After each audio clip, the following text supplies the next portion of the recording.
There we go.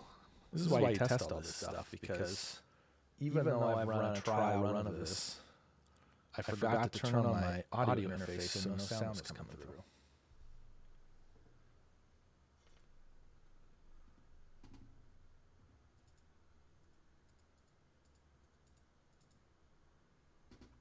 So now I'm echoey.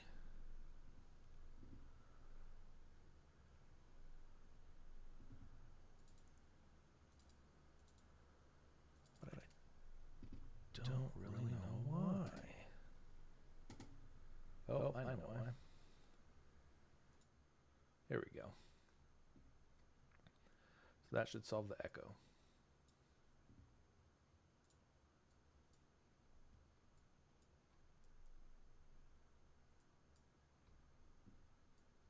Beautiful. Solved it. Okay. Be cleaning up this file a little bit while the stream gets going.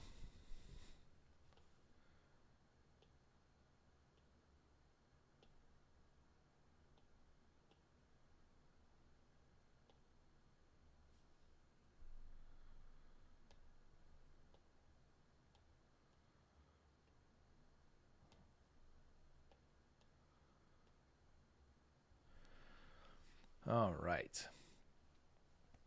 So this is the first Church Com chat stream. Basically what I want to do today is I'm going to be illustrating a series graphic. This is part of a larger series that I'm working on for a church client. We're doing an annual read through the Bible plan. And this is the 5th in the entire series of things that we are creating, the different series. So we've done, we did, let's see, I think it was 2, and then we had Christmas, which was kind of a part of that look and feel. And then now we've done 2 more. And so this is the 5th series in this run. This one's called Tough Texts. And so basically the way that these graphics have worked to this point is we're going to elevate some concept, some idea, some phrase, or whatever the title is, but it's in the context of a larger environment. So this church is located in the Pacific Northwest, and so we've created a map of the Pacific Northwest that is going to be the foundation for this whole series. So it's actually been a really fun project to work on. It seems like it's been going really well. I've been getting really good feedback from the person I'm working with, but also she's been giving me a lot of good feedback from the congregation, really enjoying this and really leaning into what's being taught through. I find often that sometimes we assume that people in our congregations have either read through the Bible in its entirety themselves or are actively doing that all the time. And I think that's a fair assumption at times, but I have found over the years that it's actually something that we shouldn't be assuming. And these are fantastic ways to get a lot of people sort of onboarded into this idea of reading God's words themselves. And so then it's not just sort of on your own, hope you figure it out. But now we're talking about we're learning God's word, we're reading God's word in the context of the church, as church leadership, whatever the message is. Everything's happening together. And we're now being able to hear a sermon on some of these challenging ideas. So I love it. I think it's a fantastic way to do an annual series, really just a series in general. And so, yeah, props to them for what I think is a really, really cool series. So the way I'm going to start here, I'm going to start by bringing in what we have so far. So like I've mentioned, this is a year-long series. And so you'll actually see here, these are the 4 series that we've already finished. Building Blocks is where we started, followed by Kingdom People, then Rebel Prophet, and then Wisdom Talks. And then the last, then where we are now is we're on Rough Texts. And then we're going to keep going. I mean, I'm going to keep going. We're not doing them all right now. But we're going to be doing Tough Texts currently, and then I Am, which is going to be the next series after this, and then the conclusion is Homecoming, which is going to be a look at Ephesians, which is pretty cool. So basically what I'm doing here is I have to make sure that all of these tiles connect to one another successfully. And so what I'm doing is I'm actually laying these out. The very first piece of this project was to lay out a map of the Pacific Northwest. And what I ended up doing was laying it all out very rough. I don't want to spend too much time on this kind of a thing because it's just not worth investing time at that point in the project. So I mapped out the general region based on the topography of the Pacific Northwest. And then I kind of laid it out from there. And so now what I'm doing is I'm making sure that the tiles are connecting to each other. So let's see here how I need to get the tile about the same size as what I'm working on. Let me actually drop this below my frame. Oh, look at that. That was pretty close.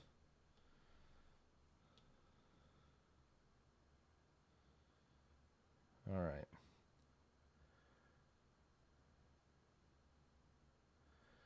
So the reason this matters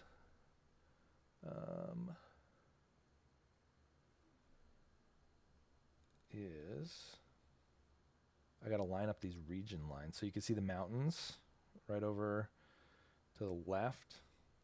Looks like this is rotated just a touch.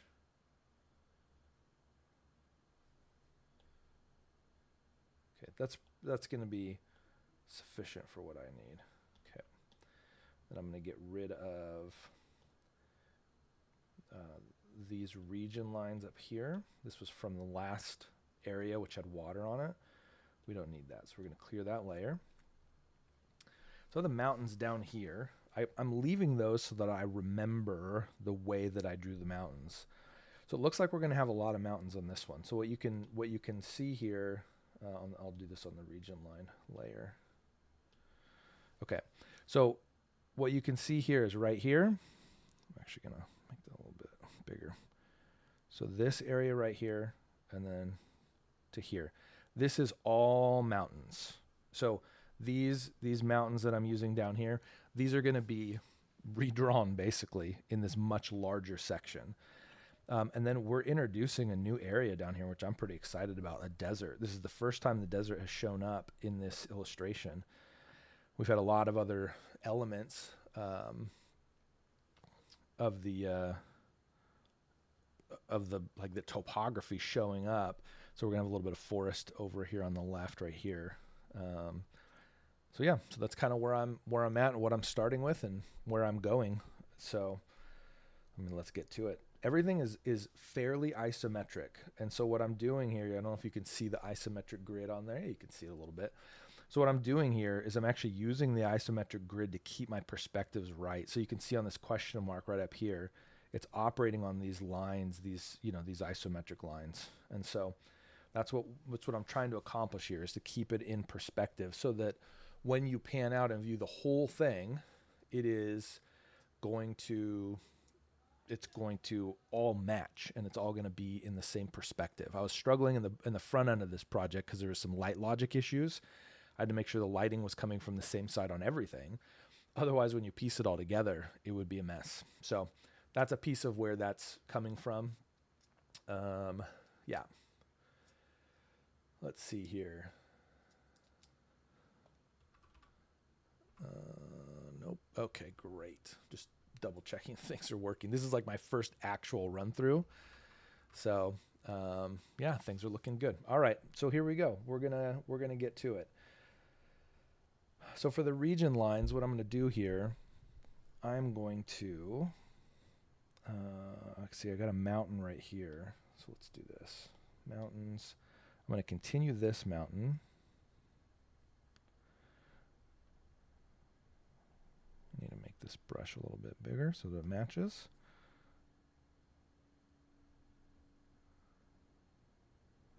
So my goal here is to have these mountains line up when I put these tiles together. So then this mountain's going to be over like here somewhere, so it's going to be out of the scene. But then we're going to have to do another one here.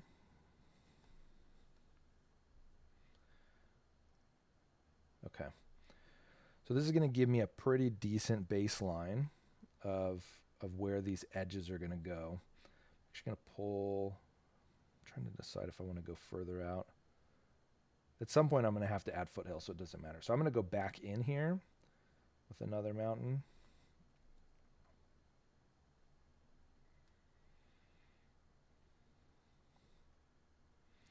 So these are going to feel, starting to twist a little bit.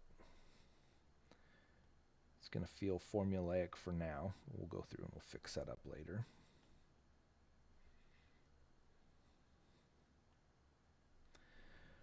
So this is the Cascade Mountains that we're working on. And I want these to go off because I want them to feel, I want there to be a little bit more variation than we're starting with. At the end of the day, there's just a lot of mountains here. And what I already know is that tough texts, the words here, they're going to be resting in these mountains in some way. So I'm not going to go super in detail on these mountains at this point. I'm just going to map out the general area, knowing that the real kind of interest in this whole illustration is going to come from the text being inside the mountains in some way. So haven't figured out how I'm going to do that yet, what I want to do with it yet, but I do know I'm going to need a layer of mountains. And so you got to start somewhere. That's actually one of the things I find often with any creative project, specifically series graphics. A lot of times we're working with really abstract terms and abstract ideas. You know, it's, oh, let's do community. How do I visualize what that means? Well, the first step is just getting stuff on paper. So start there. And then change it, break it, redo it, throw it away, revamp it, whatever. But you can't make progress until you start. Okay, now do I want to... I think I am going to do a few that go over the line intentionally. So this is where the layout is so important, having this map together to be able to pull from the old and make it land on the new, because I need to be able to line up these mountains. So I'm planning that will happen. And that to me actually makes the illustration better, because what it does is, so not all of these are going to be gargantuan, because we want to have some variation of size in here. But these are big mountains. It's a big mountain range. So it's okay that these are starting out as very large mountains. And then, you know, as we go, we're going to connect them so that you have the depth and all that. I'm not worried about getting so detailed that I include the actual mountains that are going on here. This is, you know, call it creative license or whatever. I want these to be pointing to the idea of mountains. So this isn't necessarily like, oh yes, this is that mountain. That's not my concern in this piece. Because again, the mountain range isn't even actually the priority with what we're doing. We're talking about tough texts. That's the priority here. So what's interesting is, it's like, it feels like every time you draw a mountain, there's gonna be some pattern that's being created. And so my impulse is to start trying to deal with it, but not yet, because we just got to lay this down first. Okay. All right. And then I'm going to map out a general border for this desert region. It's actually going to go a little further, maybe to here. And then, because again, as I'm leaning into the isometric layout of it, this actually needs, I'm going to go this way because it's easier to track along the line.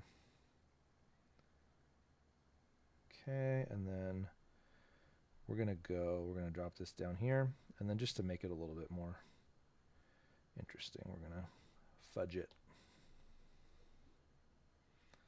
Okay. I didn't realize those mountains were still on here. All right, so now we've mapped successfully some new regions. Clear out this other, come on. This is an old iPad that I'm using. I got a new one, but it gave up on me. Not gave up. It's having issues, and I need to get it fixed. I sent it off to get repaired, and they said, sorry, we couldn't. Okay. And then I got a letter with it that said, we did it. I'm like, I don't think that's right. And so I did some tests on it again, and they didn't fix it. So now I need to try submitting it again. This time I have some video evidence, and I'm going to go into the store and all those kinds of things to try to make sure this actually gets addressed. But all that to say, I'm using an older iPad, and this is why I upgraded. There's some issues with it performing the way that I needed to. Okay. So I'm just trying to add a little bit more interest, rather than the kind of the curvy line or just a straight line and then over, just embellishing a little bit on this desert region. I really like seeing the different topographical elements. I think it's a really fun part of this. And it gives some really cool opportunities to get creative in terms of what I'm including. And so then this area over here on the right, I should have done these region lines. I'm gonna move these because it's not.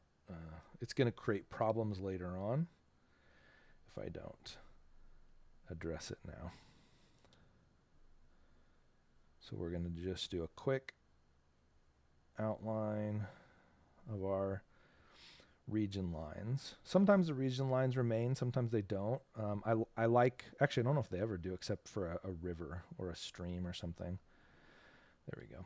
So now I'm going to turn that off and then erase it just to make sure that I get everything. There we go. Great. I like having everything be a little bit more seamless, so that when it lines up, when I'm putting all the tiles together, it lines up a little bit more cleanly. And it's like at the end, there's going to be, at least I'm anticipating, there's sort of this grand reveal of like, well, what are all these different series graphics? What are all these things that happen to like come together? And it's like you put that middle piece in, and it's like, oh man, this is crazy. That's kind of the effect that I think this will have when all said and done, which will be pretty fun.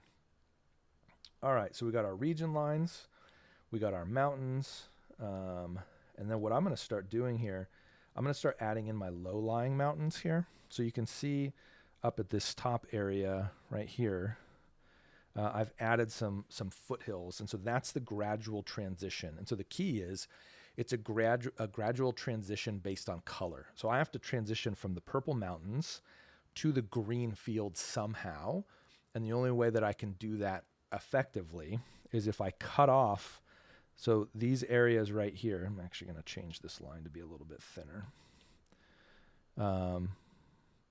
So these lines here, like the purple will just spill out if I don't do something to lock it in. So I like doing these foothills like this. And so what they do is they create a step down from the big mountains to the smaller mountains. But then they also give me the opportunity. So you can see if this is purple here, this is purple here, this is purple, I need something to block it off. So it gives me a really natural, hard stop of those colors so that it feels a lot more natural that transition's happening. So that's what I'm trying to do here, is to make the transition a little bit more natural than it would be otherwise. And so I like it. It gives me some fun new elements that I can play around with.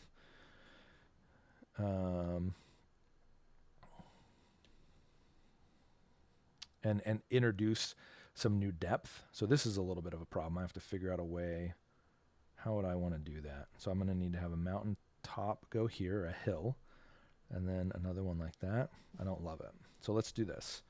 Let's get rid of this last one. Let's extend that. So now we can, there we go. And that feels a little bit more natural. This isn't a photorealistic painting or illustration by any stretch, but you still have to play within the boundaries of what is understandable and what makes sense when it comes to how people perceive the information. And so nobody's going to look at this and say, yes, this is a photograph of a mountain. But people will look at it and say, those mountains are weird. Like, that doesn't make any sense if you don't address some of these problems in the way that you're drawing. I was pretty resistant to that for a long time. I was pretty defiant about it. I sort of demanded that my style of illustration defy the laws of physics or the way that people perceive. And what I ended up running into was that my drawings just looked really bad because I wasn't willing to acknowledge that stuff needed to look a certain way. And so I've really grown a lot in my ability to illustrate just by acknowledging that what I'm drawing needs to make sense. So, all right, so I'm not feeling this area. This is particularly tricky. So I think what I actually need to do is I'm going to extend the big mountains a little bit here. Let's get rid of some of these smaller ones. Okay. And then let's add, I'm not really sure. So if I add, I know what I can do. I can add one here and have it just go in a little bit. And then let's just extend this peak. That should do it.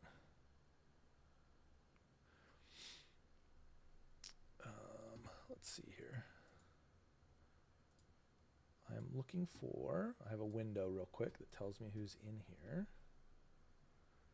And so hello to whoever's in here, but let me find that window. Maybe? Participants, there it is. Okay, great.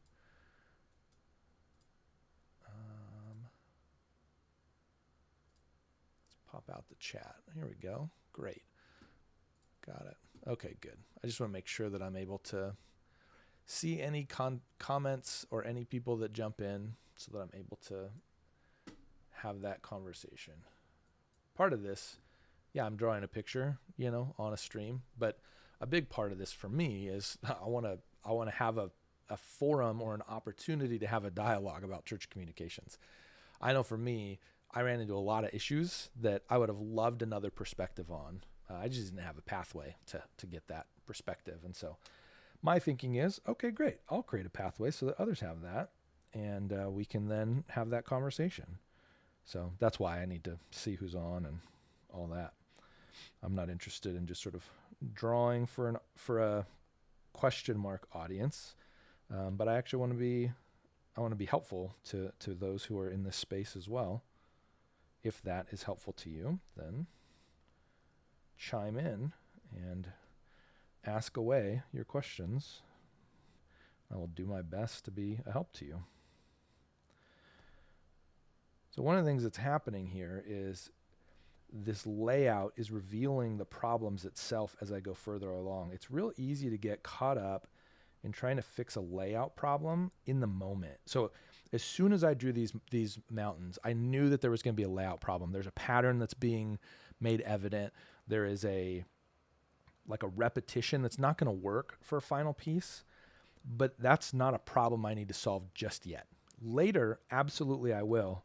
But right now, even as I'm going through here, I'm discovering a problem that can be fixed as I'm progressively working through it. So file those away. Know that there's a larger issue that you're trying to deal with.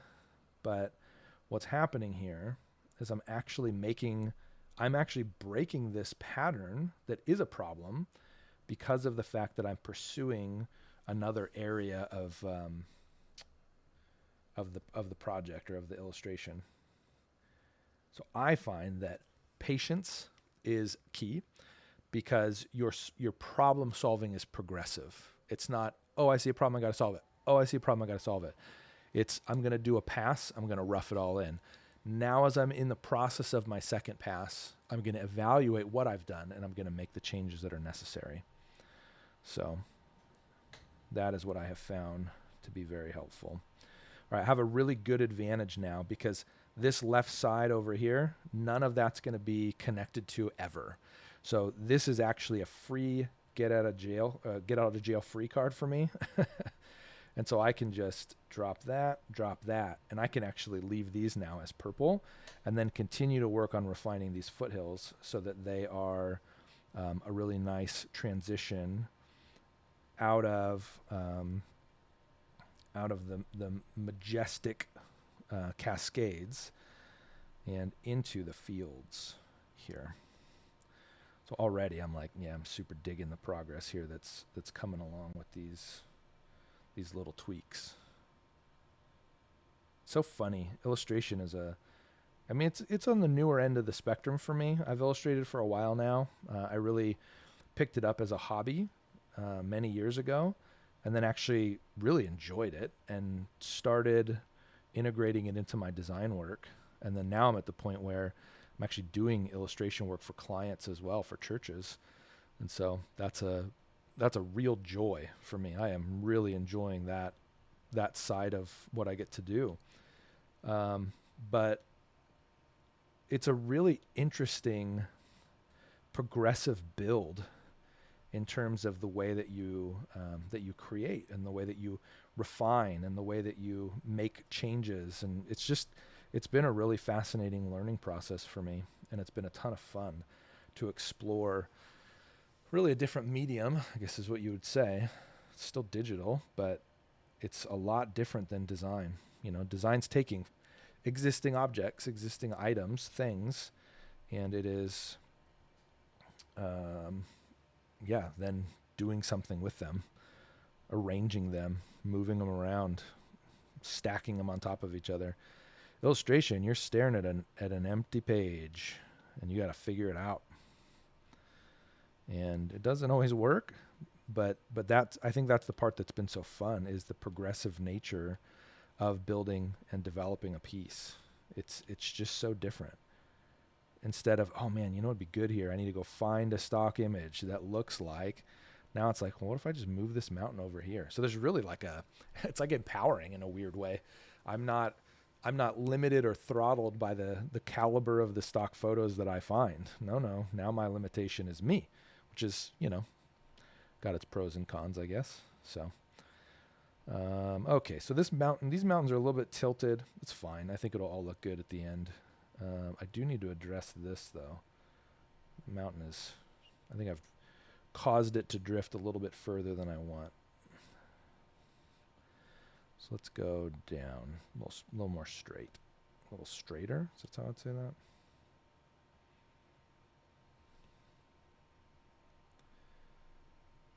Okay, and then we're gonna put this guy out a little further. And so he represents the transition to that zone. Okay.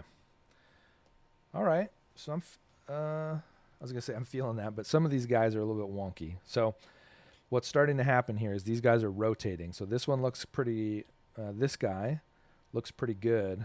This guy, all of a sudden he's torqued himself and he is out of bounds. So we're going to have to change that. And this is where, you go back and forth. It's real easy to lose perspective on these things, especially when you zoom in. It's like zooming in is both a blessing and a curse. I really am not.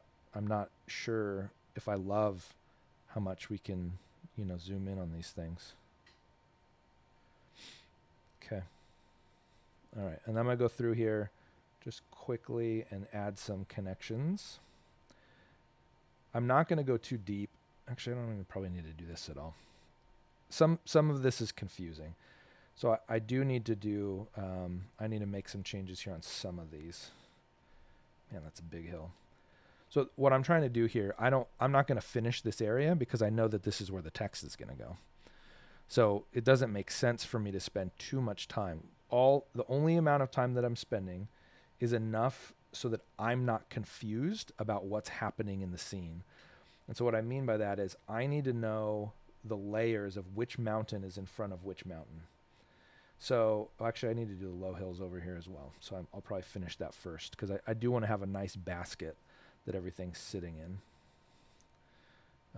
so that everything on the outside is covered and cut off Okay, so basically what I need to do is I need to figure out which mountain's in front of which. So like this mountain here is behind this mountain here. That's what I'm trying to lay out.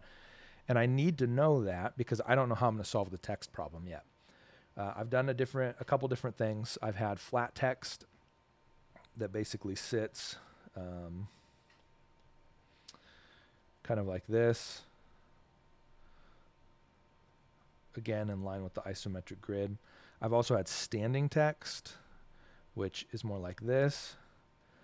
And I've had each of them at kind of different perspectives. You can see the question mark right up here, that perspective that I have it on. So what I'm considering for this one is actually having some of this text come up from behind a mountain.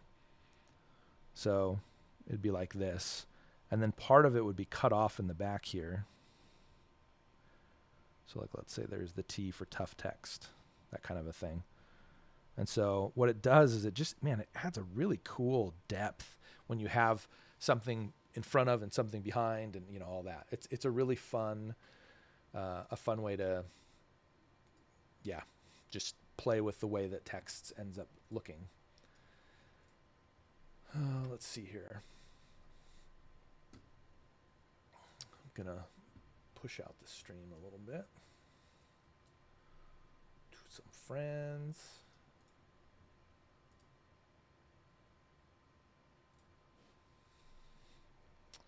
One moment.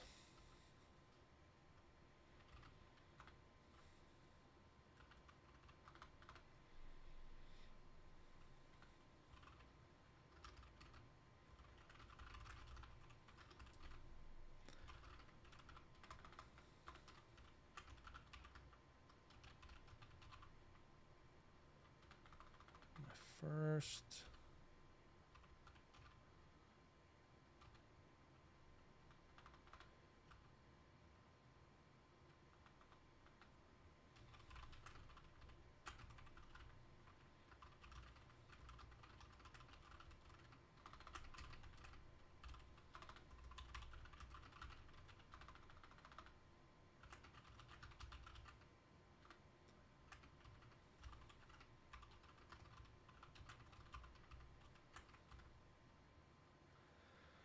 I'm not sure. I'm double checking a link here to make sure it works. So the tricky part about a lot of this stuff is figuring out the best way to promote it, to elevate it, you know, to the right people.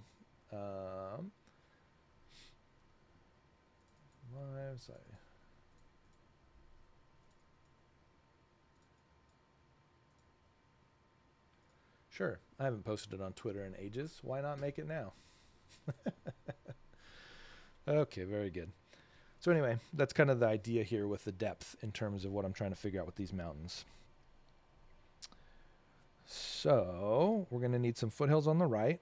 You can see the foothills here all on the left are starting to drift up a little bit. I'm actually going to go through and fix some of these. I don't like how high they're rotated, because what I don't want is I don't want there to be like a torque effect where it feels like everything's torqued. And this is why that grid is so important, because now I can just draw along the grid line and it'll clean it up real fast.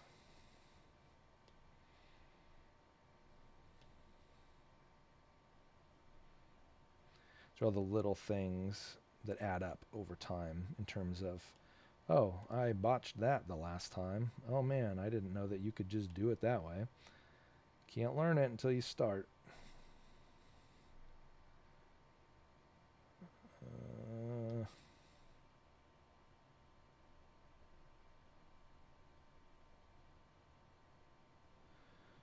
Yep, not too bad. And then there we go. So these are still foothills that are going to be happening, but they're going to be on the grid now, or a little bit closer to the way that they should be sloped down in order to fit more naturally. Probably one of the biggest mental hurdles with illustration is when you've drawn a bunch of things wrong, like this, and then you're like, oh man, I got to go through and fix them all. That is correct. If you want it to look good, you do need to go back through and fix them all. There we go. That feels a lot more in line with where we're going. So, excellent. Okay. Check one more thing.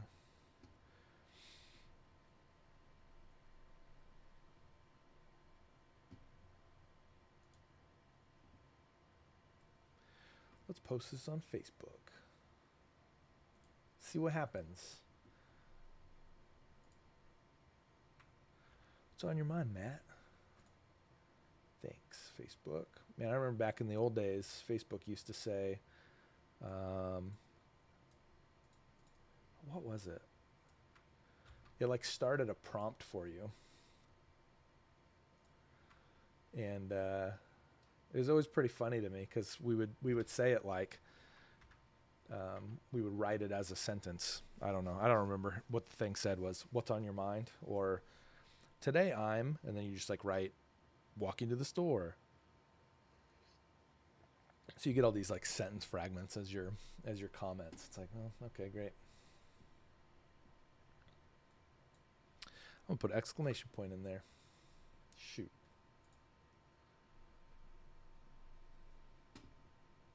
Boom, did it.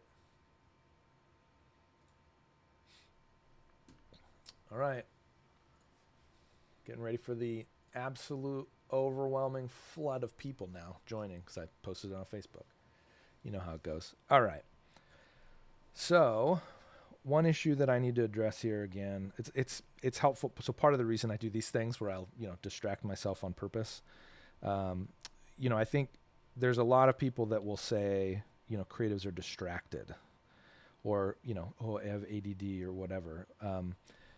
I find that you can't do good work unless I'll qualify it. I can't do good work unless I'm taking a break and stepping away from the work that I'm doing. And so I think that there are distractions that are extremely important to the creative process.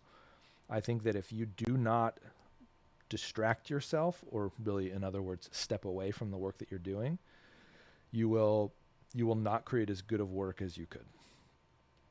That's my contention.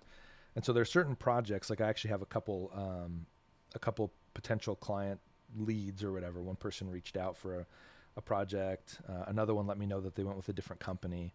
I'm going to get back to all of them, but the thing that I find is that sometimes you shouldn't respond right away. And so what I find for myself is that I have a certain line where certain projects do not get prompt response. Like if I have a project and I'm like, I think I'm done, I actually don't ship it off until I've had a chance to sleep on it and then reevaluate the project when I wake up in the morning. I'll do this with emails. I send out these regular emails with resources that I've just created over time. And the best process that I found is to write the email the night before and then go to sleep and then reevaluate it in the morning, have a fresh set of eyes on it. And so that's great, but that's impractical. Like it's pretty impractical to say, yes, I understand you need this project right now, but I can get it to you tomorrow when I've had a chance to sleep on it. That's not a luxury that I've ever been afforded in my career. And so what I found is you can actually create those situations in your own practice simply by getting up and walking around the office. For me, we had a coffee machine when I was working in the office where I was, and I could go to the coffee machine. And what that would do is that would let me kind of purge my cache, if you will, and I would be able to then go to do something different. And that would allow me to then re-engage with new eyes. So you can mimic that by just by interjecting some of these things. So for me, I'm like, you know what? I'm streaming right now. I may as well promote it on Facebook or Twitter. So I did both. And what it did is it let me turn away from the mountains, focus on something different, come back, and then re-engage what I'm doing with a new set of eyes. And when I did, I found another mountain that was a problem. Okay. I'm getting too caught up in that. All right. We have a good mountain range there. And then I'm going to do this last range over here, these little ones. We're going to, let's create, I always want them to connect. We'll put another one right. Let's go back a smidge. I'm not sure I love that. So let's instead, we're going to have some issues here. This mountain range is going over too far for me. So I'm going to cut it back a mountain. Actually, we'll be okay. I'm just going to go further out than I was anticipating here. Okay, so we've cut that area off, so that's good.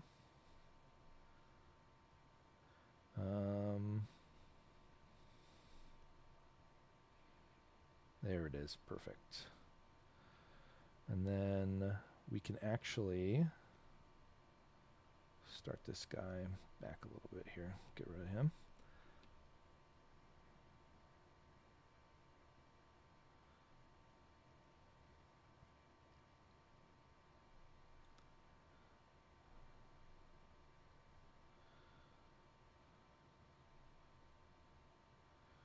Ooh, yeah, one more.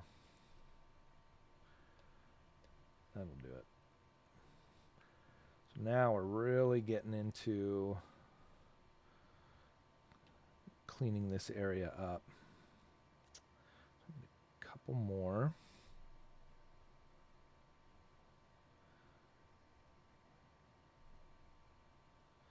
So that's going to be a real clean exit to this panel. So I'll typically go back after I've sort of mapped all these guys out, I'll go back over again with a little bit more of a cleaning sort of approach. But right now we're in pretty good shape. So I need to cut this mountain off somehow. I kind of think I'm just going to lose this whole thing. And we'll make this back mountain a real big one, and then we can throw some more foothills in there to solve some of the problem that that's creating. It's interesting how something that is seemingly so simple gets so complex. Okay, so that guy goes there. There we go. And then we can drop a couple more foothills in here. Perfect. And then we will do, I'm going to drop him. Let's see, we'll get one here. I don't like that. Here. That's not going to help me. Yeah, there we go. Perfect. Okay, and then this guy is going to need to slope a little bit more steeply. Is that right? A little steeper? I don't know the right term. There we go. Okay, great.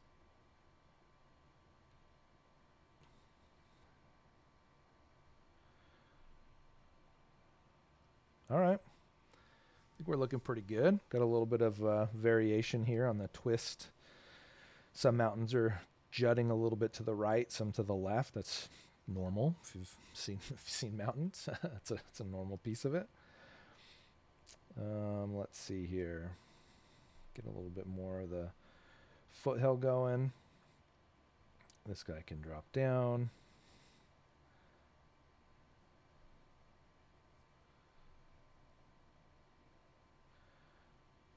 I would prefer for this whole thing to not be foothills if I can help it. I don't like the foothills to desert transition without there being some space. So I'm going to try to keep these a little bit more contained if I can.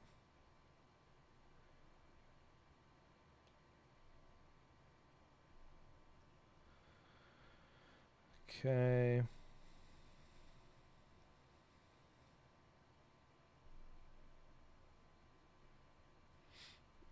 Always want one piece in front, one behind to create a little bit of that depth if I can pull that off. We got an issue up here still. Let's do this. Let's move him out a little bit more. And then let's drop that one down. Perfect. So we're just forcing these things to work, essentially.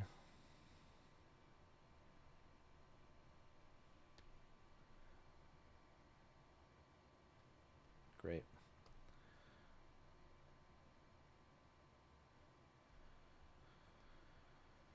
All right, let's do it again. So basically what I'm going to do here is just I'm going to hit the ones that need to be blocked, and then I can drop more behind it. No problem.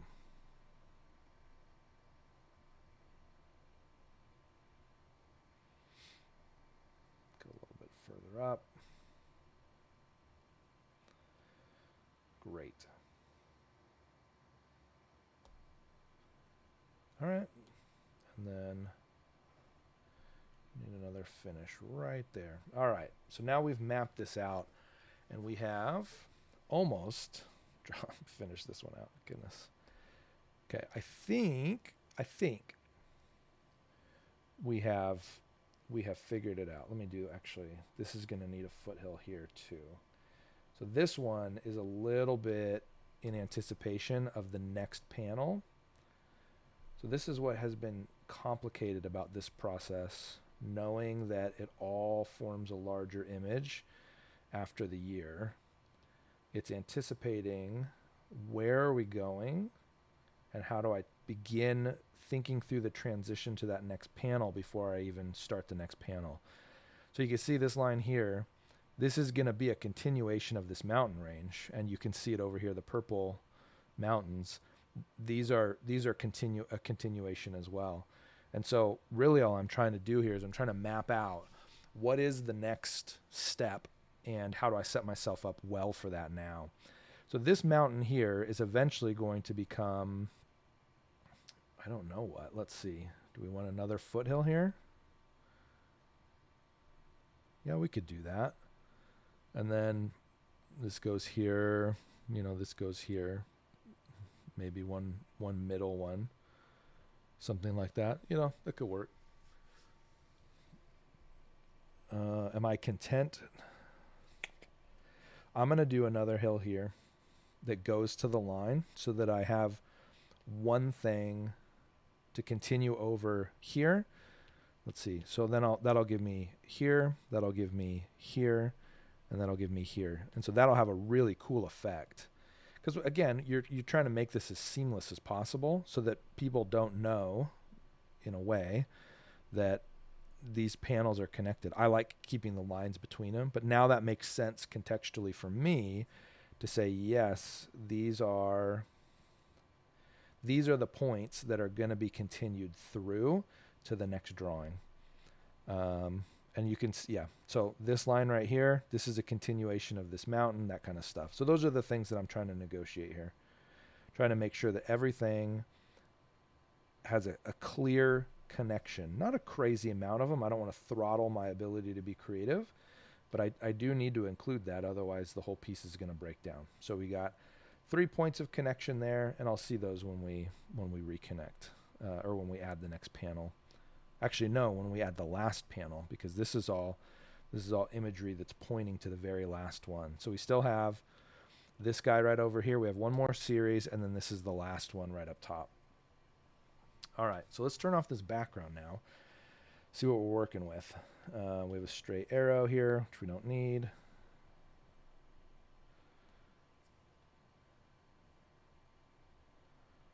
Clean that up a little bit.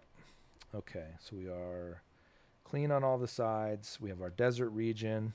Honestly, man, this whole panel is just desert. Actually, let me see what it looks like without the regions. Yeah, that feels like a good transition. Oh, you know, one problem is going to be so the desert goes right up to these mountains on the top, but not lower. So I'm gonna have to resolve that somehow.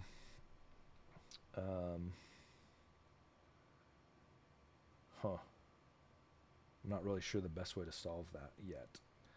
See what this desert looks like. So what I could do, I could include a strip of green. Maybe that would work. So what I could do is actually contract the desert a little bit.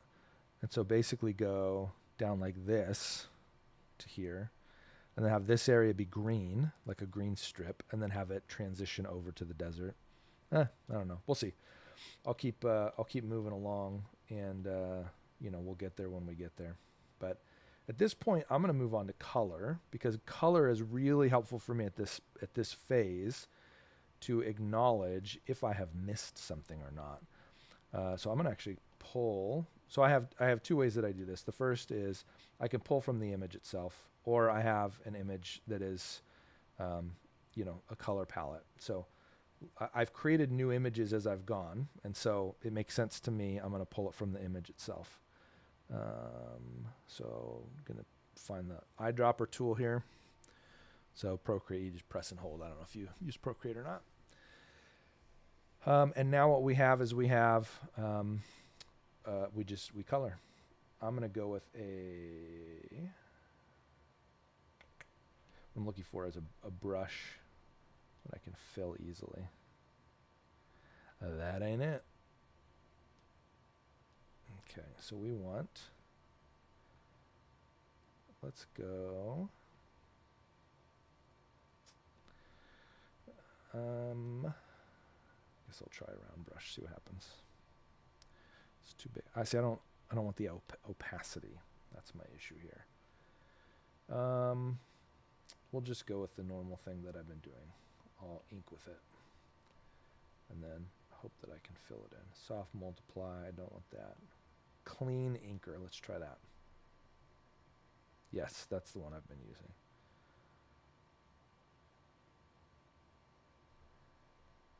Does that let you? Perfect. Okay, so that'll let me color multiple times.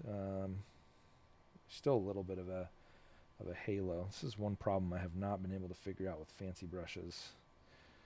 So I'm just going to color an outline here, and then I'll drop in a color, and that will let me fill it. And then the nice thing about working on this piece that's progressive is that so many of my decisions have already been resolved, because I've already committed to what the color palette is. I've already committed to how I'm coloring mountains. I've already committed to all of these different factors. So there's a layer here of, well, there aren't a lot of creative decisions that have to get made when it comes to color, when it comes to even general layout. I already know what my text is going to look like, generally speaking. It needs to match the other series. Easy. And so that's what I'll do. I'll match the other series. I don't care a ton about precision at this point, because I usually go through and clean up this stuff anyway. So that's just a part of the path, a part of the process for me. It's just knowing that I'm going to have another pass of cleaning up some of these over colors or whatever. So like right here, this little color area, just go back through and color that real quick, or erase that in a little bit.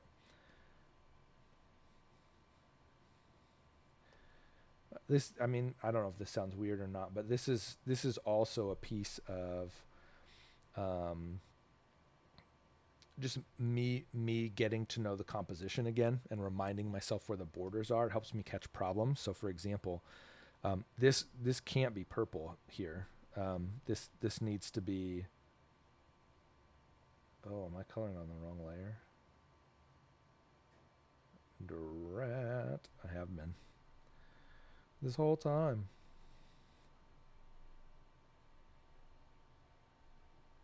Coloring on the base level.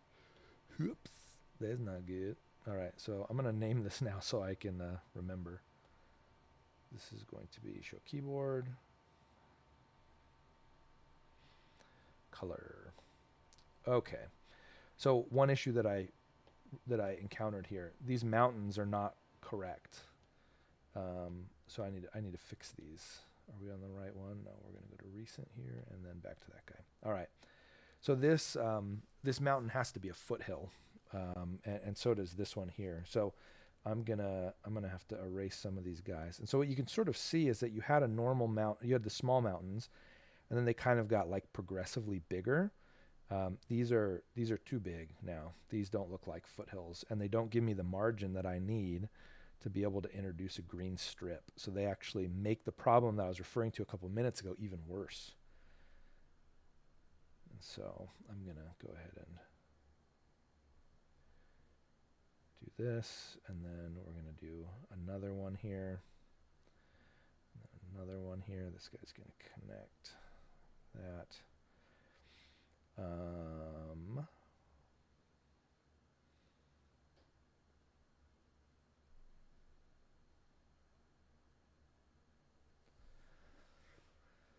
It's a little tight. So let's see here.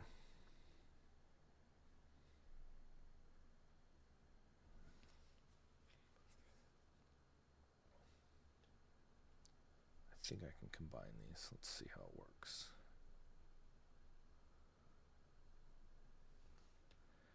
If I go here, because I don't want it to be too big, because it still has to be a foothill. I think that'll do. Yeah. So then I might be getting back into the same problem, but let's see here. I'm going to drop this guy.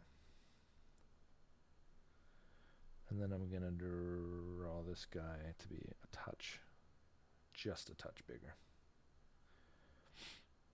I think that works. I think that works fine for foothills. Okay. And so then really my problem is this area is just so congested. These are issues I have to solve now because these transitions have to get figured out.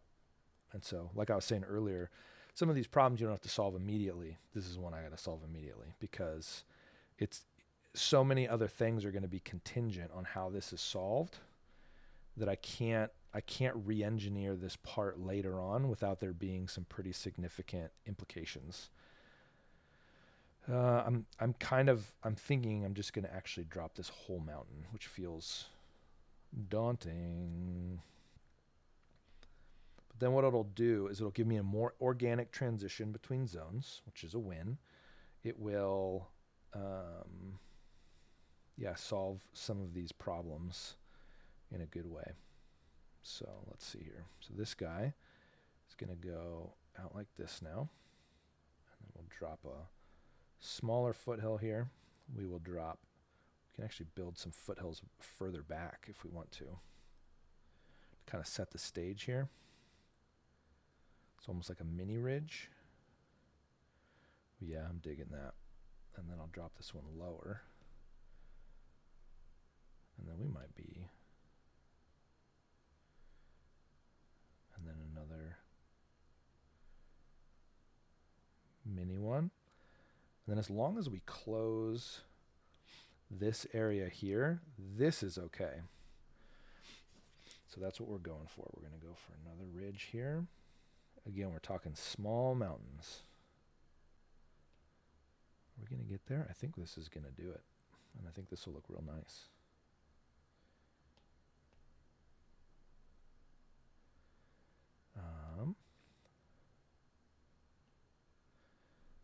Let's see here.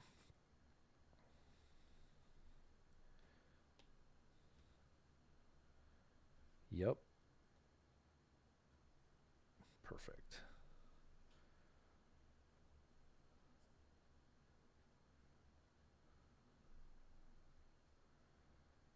How about that? Okay. It's good. And then I'm actually going to drop this guy.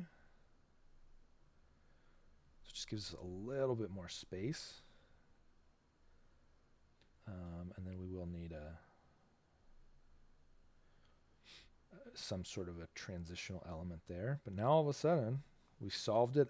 I like that it's a little bit more complex. There's a little bit more by way of just multiple mountains and multiple. It's just a tighter area. There's a lot more going on there, and I think that's a good thing. I think that helps make it feel more balanced overall.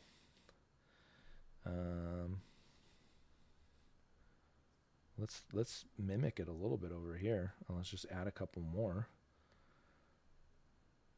because we're really trying to emphasize this is a transitional zone. This is a transitional section of mountains, and some of these can go further out as long as they follow the grid. Yeah. Okay, I'm digging it. This guy's bothering me. It's so funny. There's always something else to fix. And a lot of times it's not critical, but all right, there we go. Now we have a much better transition from one area to the next.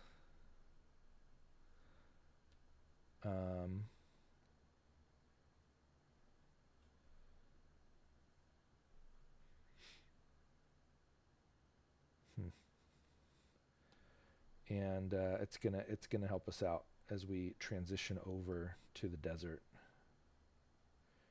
I mean, let's just give this one a different slope. A little bit more of a peak. Yeah, that's not bad.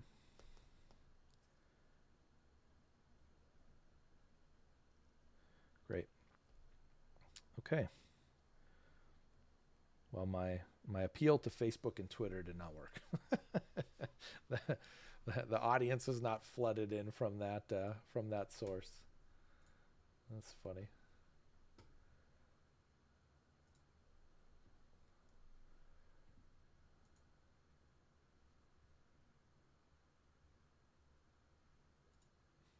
Just checking in.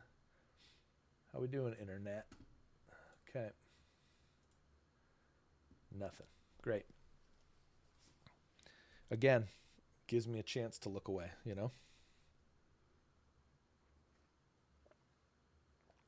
Clear my head. Tired of looking at these tiny mountains. Once you get so focused that it's hard to see what's working and what isn't. All right. I don't like this new mountain that I drew. Good thing I looked away. The peak is too abnormal relative to the rest of the drawing. So give it another mountain. It's all right. Okay. Again, the point here isn't the mountain range. The point here is the text. So we don't want to get too carried away. All right, so now we have our regions defined. And now I'm going to do the coloring. That's where we were here. So let's start with the purple mountains. Over a different brush. Make sure we're on the color layer, because that was what gave me some issues last time. And that's a hidden layer. Cancel. Turn it on. Here we go. So now we're looking for the big prominent cascades. What are the big mountains that are going to be purple? Purple mountains. I don't know if you've ever seen purple mountains, but when that atmospheric perspective gets going, man, it is just remarkably beautiful when mountains look that way. I can't imagine how overwhelmingly beautiful and like breathtaking the West looked to those who came from the East. So we moved to the East Coast a couple years ago from the West Coast, and there's so much that I love about being on the East Coast, but the Cascades. I wasn't in the Pacific Northwest, but I think of these incredible ranges, these mountain ranges. It's just, you have the White Mountains in California. You have the Rockies. You have Big Bear, Wrightwood in Southern California. The Rockies, obviously, in Colorado. It's a little bit more central than just Western. And then you have the Cascades up in the north. And I mean, these are just breathtaking mountains, just incredibly beautiful. And so I can't imagine what that would have been like to be coming from, we're kind of in what feels like hill country. And so people will say, oh yeah, the mountain. And I'm like, that's not what I would call it, but okay. And just to see just the overwhelming size of these mountains is just incredible. And so I just can't imagine. I think of Purple Mountain's majesty, that line, and it just, yep. I mean, I get it. Every time I think about these amazing and majestic mountains, that's kind of what comes to mind. So I love that. That's the freedom that you get when you create, is I can pay homage to that idea, which is powerful for me, and I can include it in a piece that I'm working on. I think that's a pretty fun part of getting to do this. So something that I know is coming is going to be the fact that I have. Let's see here. I'm gonna have to make this purple too. So that means that there's gonna be a mountain, just a rough sketch of it. This guy's gonna go like this, and then. Oh, actually, I should do a black line here. Found another area where we need to do a continuation. So let's do it right here. And then this is going to be, maybe this could be a foothill.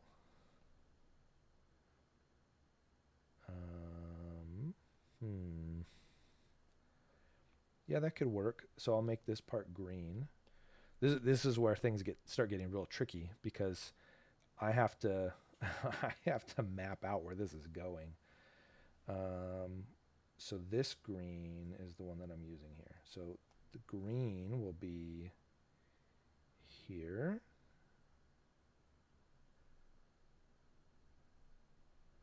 And I don't want to get too sidetracked, but I'm going to go ahead and map in this area as green as well. I'm going to do this real quick to make sure. I don't actually have a green on this palette. That ain't helpful. Okay, so I'm going to be relying on that. My color, turn that off. Okay. Am I still on color? I am. Okay. Cancel. Did I turn off? Oh, I did. That's why. Okay, so this area here is going to be green. Okay. Man, tricky business. All right, so now that that's laid out, I can go back through here and get rid of those visual indicators and cues to say we have figured out where the mountain's going to be, and then I will resolve the rest of that on the next piece, because that will be actually two pieces from now. That's the continuation. Okay, so now we're on to back to color, and this time we're going to resume our purple so that we don't totally lose track of where we are here. This is easy because we're in the middle of this range now, and this range is going to be all purple. So that part is easy. Okay. All right, it looks like a couple people popped in. That's fun. Welcome and goodbye. They left. That's why I say that. I'm not for any that are still here. Hello, not a goodbye to you. To those who have departed. All right. We are now in a fill opportunity, which is going to be a wonderful feeling of progress. How about it? Looks like a pretty clean fill too. That's what I was hoping, to find a brush that would let me do that. So something else that's going to happen here is we're going to have to add snow to these mountains, because a lot of these don't have snow. And so we'll get there, but at this point I'm going to turn off the background so that I can at long last feel like I'm making some good progress. And I'm going to finish coloring in this base layer. When I color these, I don't have a ton of wild variation. I'm not doing a ton of shadows or depth or like blades of grass or things like that. There is a shadow layer that I run over these when I'm done everything, and I'll add some depth to separate the mountains from one another, for example. I'm going to drop this down just a touch. So I'll add a shadow line to separate the mountains a little bit, add some depth there, and then I have a layer that I'll do all of the shadow work and all of the highlight work. But overall, there's not, blades of grass, things like that. So this is really just a pretty straight fill process for me. I know that I can set this up to be an auto fill, but I actually like getting in here, and what I'm finding is, there's certain parts of processes as you pursue efficiency in what you're doing. If you get too efficient, there's a real possibility that what you end up doing is missing out on an opportunity to reevaluate. So I like getting this close and being in here to fill, because what I'm finding is that I actually will reevaluate and reconsider some of what I'm doing. So I'll look at them and be like, oh, is this a problem? Is this okay with, what's here? Or is this a mistake? Or so, there are things like that where you think, man, this is a laboriously manual process, but it's actually not just a wasted process. It helps you spend some time with some of the details of the project in a way that you wouldn't if you just auto-filled it away. So just, whenever you're in a monotonous or what seems like a monotonous process, consider, is there more benefit here than maybe I'm acknowledging, that I'm recognizing? Because I'm starting to see that, I don't know, maybe this is actually a better project or a better part of the project than I think it is. It's a more purpose-filled part of the project than I think it is, because I'm able to now spend this time reevaluating, do these mountains align correctly? Are there parts that I need to fix? Are there things that I need to clean up? I want to clean up this line right here. I don't like it. I wouldn't have seen that had I not spent time going through and outlining the edge of where I want things to be. So just a little perspective, I think, on, some of these perceived mundane and time wasting parts of projects. Maybe not. I think this is why often creativity is so misunderstood. There's the perception that things need to be as efficient as possible or as fast as possible, spend less time on the clock. How much money does this cost per hour? That kind of a mindset is just incompatible with the creative process. There are baselines, there are measures, there are ways to say, like generally I have a ballpark on what this illustration costs me, or in terms of how much time it takes me, but I can't guarantee it every time. I can't tell you that it will take me exactly 4 hours and 23 minutes, or I can't tell you that it'll take me 10 hours and 15 minutes. I can tell you generally it's going to be around this range. Some will be more, some will be less. And I think that's a piece of the tension that the creative process presents in a lot of ways, because it's a variable type of process. That's just the way it works. So, I say that in the context of this part of the process, is one that's ripe for the candidate. It's a candidate for, can we make it more efficient? Can we speed this part up? It's like, you can, but I actually think there's an unseen cost that occurs when you make this part too efficient, because now you're no longer considering the layout or the details in a way that you could if you spent a little bit of that manual labor time looking into those details. Perfect. Almost perfect.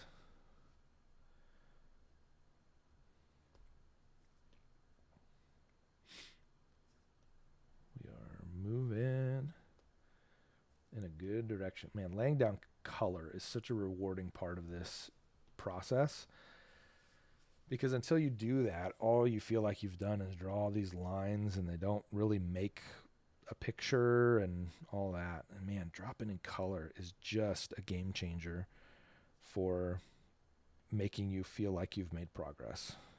And to be fair, we've made a ton of progress to this point. So it's not that we haven't made progress. It's that it feels like we've made progress now. It's like, oh, I'm starting to see where we're going. I love it. Okay, so here we are. I'm a little curious as to why there's no background. I thought I had a background on this. So let me do this. I am going to add a background. Done. Why? Oh, it's not on. That's why. Oh boy. So, yeah, didn't turn on my layer. That's why the background color is not showing up. Cool. Cool, cool. Does that mean it's time for a break? I don't know. I'm going to think about that for a second.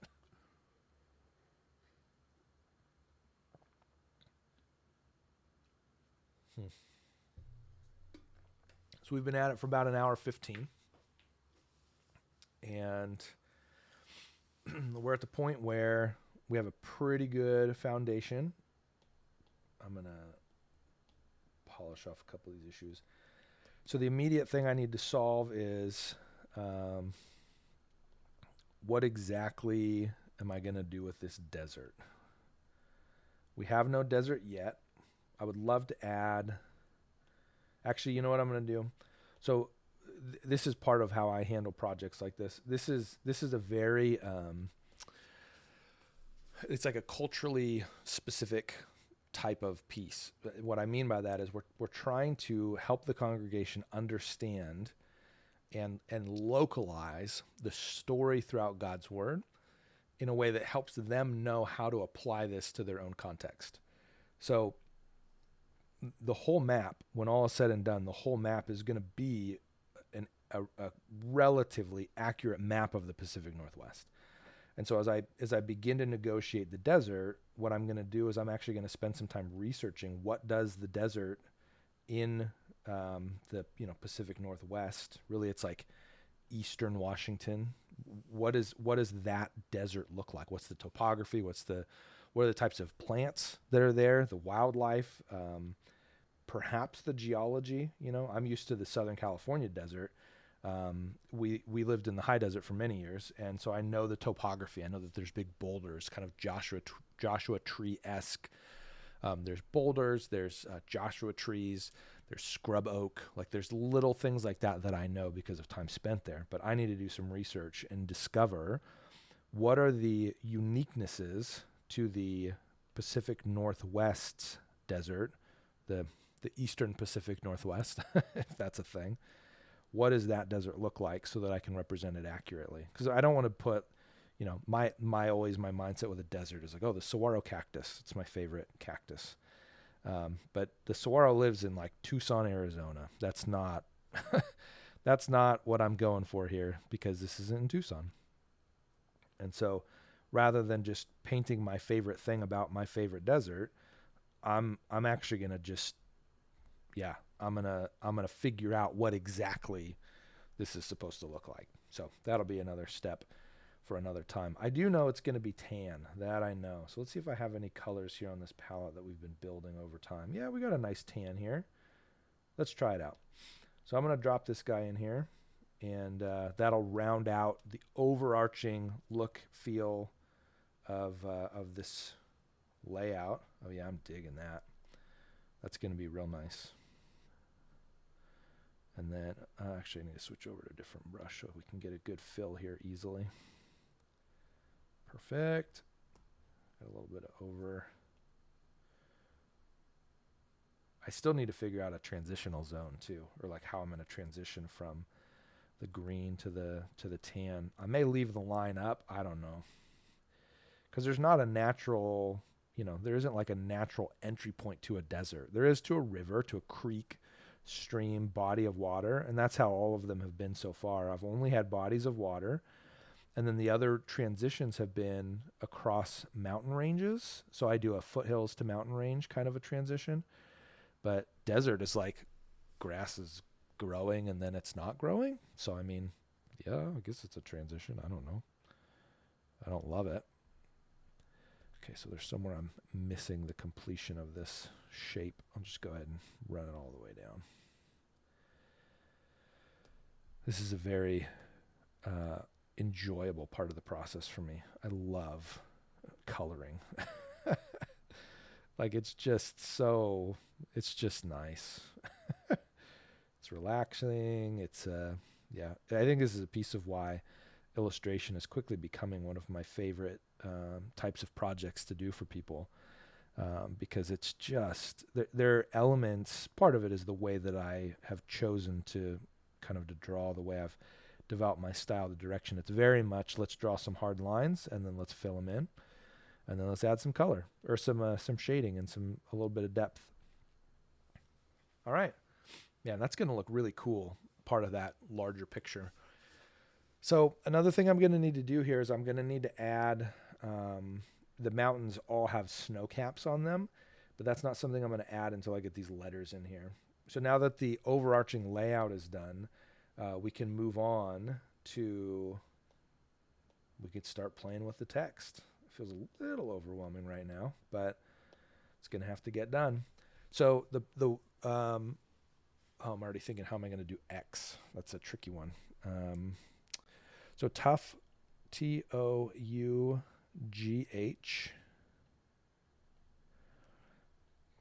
text, TEXT. Let me find the file here. Tough texts, plural. So an S. All right. So tough texts, the stories no one told you in Sunday school. Let's be honest. Sometimes the Bible is hard to read. Every once in a while you come across a story that seems like it couldn't possibly be in the Bible. And too often we hide these stories rather than dive into them. So that's the premise of what's going on here. So I love it. I think it's a fantastic idea for a series. I'm super pumped that that's happening. So let's do this. I'm going to revisit. I'm actually going to duplicate this because I don't want to mess up what it is. I'm going to bring this to the top so that we can get a better picture of it. All right. So this is, oh, it cropped it. Of course it did. Okay, I always forget that it does that. So let's import it again. We're going to insert a photo. And it's this guy right here. Okay. So this is the way that text has been handled throughout the series so far. So the only real outlier when it comes to this whole series, in terms of the way that text has been rendered or presented, the only outlier is building right here. So what I'm going to have to navigate is, how do I want to present this language? Oh, that's interesting. There's an interesting kind of parallel here. I didn't realize that I had on this angle and this angle. I'm actually going to shift over to brighter color so I can see these call outs better. Let's try orange. So talks and blocks are on the same axis. They're presented the same way, laying flat. I could go with a parallel here of prophet, the rebel prophet, and so we have them kind of standing up, like that. Could be interesting. I'm probably not going to do another cross, although these are standing up too. Well, I don't know. That's interesting. So maybe we have maybe wisdom talks and building blocks are the two that are on that plane, and then these ones are all standing up. I am is going to be interesting because it's only 3 letters. So that's going to be an interesting one to play around with. I mean, tough texts could be an interesting read. I don't know. I'm leaning here towards Kingdom People's layout. And so I could do tough and then text and have it stand up. And so the advantage here is that lets me get into the mountain range a little bit, and so I can have some words or some letters popping up from behind the range. That could be good.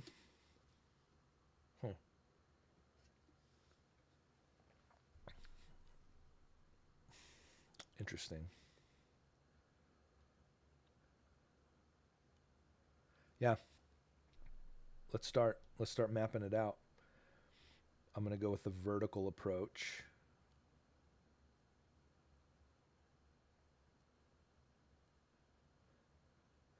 it's tricky because I actually like the way that Wisdom Talks and Building Blocks came out better. But I'm wondering, let me see here. I feel like the words are bigger. I think that's why. So it looks like this one I only went, I'm kind of mapping it out in my head, trying to remember what I did. I think I did these 3 tall because there was so much that I was trying to communicate. There were so many letters. Really, it was profit was big, and I was the other part of this is as you're thinking through what are the things that you're going to be anchoring your series graphic around. So building blocks was pretty basic. It's like, hey, there's some building that's happening. Like it's the basic beginning parts of the whole series. Like, okay, great. Kingdom People was very much driven around the idea of God's people. Rebel Prophet was just a narrative about Jonah. And so you have this very visually rich story. And so I could not include any more information on this series graphic, and you would probably get a good idea that this was about Jonah. You can see the boat leaving. You can see the city, which is this big city. It extends the whole vertical, the whole stretch. You can see that there is a whale. You can see there's bad water, bad ocean, bad weather in the ocean. So, I mean, this is really a narrative-driven one. And then you go to Wisdom Talks, which is just an abstract concept of words and phrases and ideas. So Tough Texts is in more of that category, but I don't think even as I look at it, as much as I like the horizontal or the flat letters, I think the vertical letters are going to be critical. And then I can even do something, so you can see a little bit of it referenced here where the N is covered, the I is covered. In this case, there's a building here, but you can see how those letters are nestled into the landscape a little bit more. That's the kind of element. There's a little bit here up on the P for people. That's the element that I'm trying to capture when it comes to the tough texts. And I think there's a layer of this working kind of on a different plane, in the sense that you're having to like go between these big mountains and these complex ideas, and there's something to that I think is it sort of transcends. It's that extra layer of communication that's happening. We're communicating this idea of it being difficult, challenging, laborious in some cases, and I think that's what the series will be. It's going to be a bunch of hard stuff to navigate. And so I think that's going to be the best way to sort of emphasize it. So really what I'm going to probably try to do is I'm going to try to make these mountains prominent elements that are making it a little bit more difficult to understand. Maybe even we could do a rope bridge. That'd be kind of fun. Some sort of a thing that like connects them together. And it's like, it speaks of peril. It speaks of challenge and difficulty and some of that. Yeah, I'm digging it. I think that'll be a good way to go about it. All right, I'm gonna get rid of some of these notations. Actually, I can get rid of this whole layer because I don't need that image anymore. Okay, so what I like to do here is I will always write the word out. You can see that I've done that. Tough.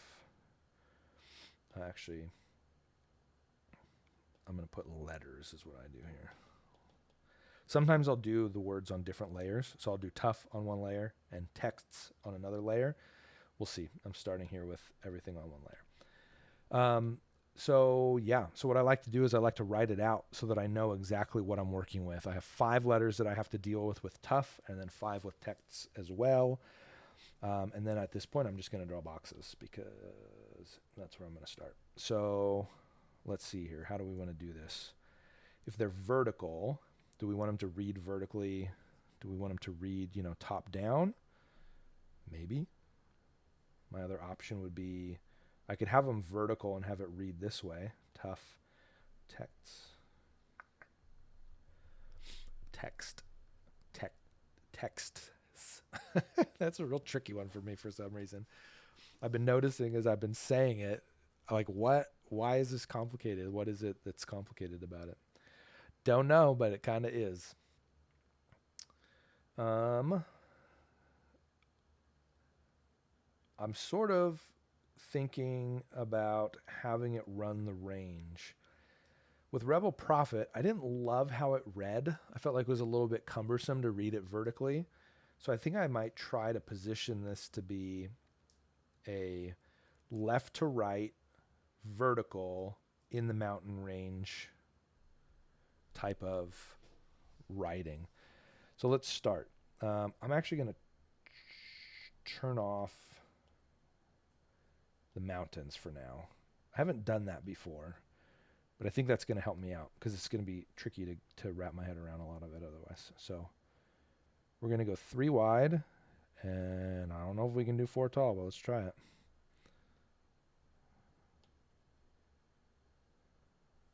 So T, and then O.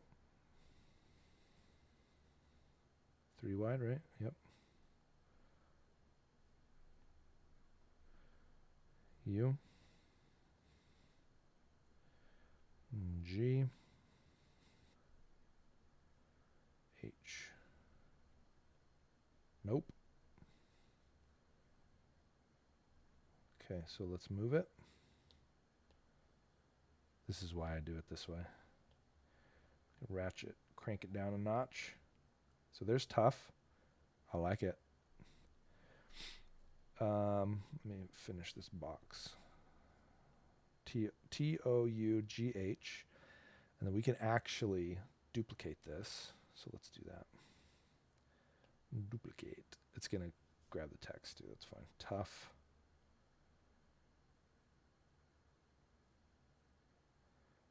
Tough texts like that.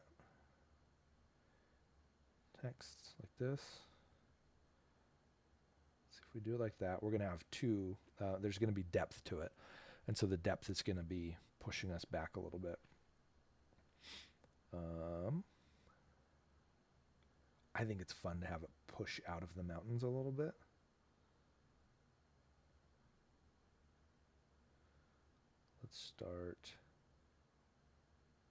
Let's start here and see where we end up.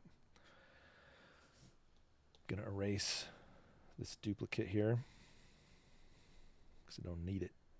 And then I'm now going to go back to, is this the right pen? It's a little too thick. That'll be fine. All right, so now I'm going to rename this one to be rename, and I'm going to do text plural, and then this one is going to be tough.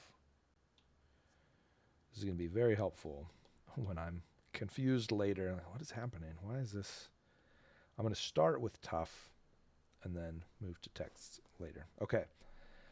So this is it. This is where we're going to start. We're going to go vertical letters, and then we're going to draw them, and then we're going to see how they belong in the context of the environment.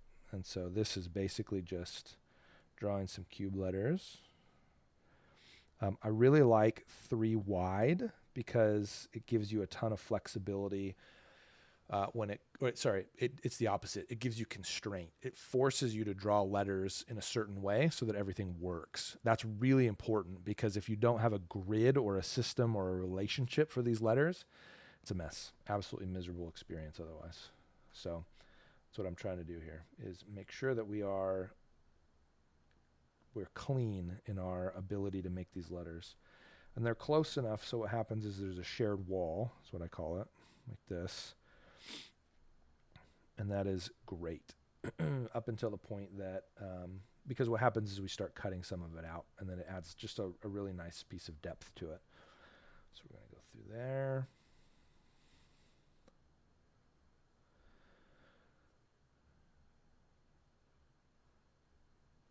And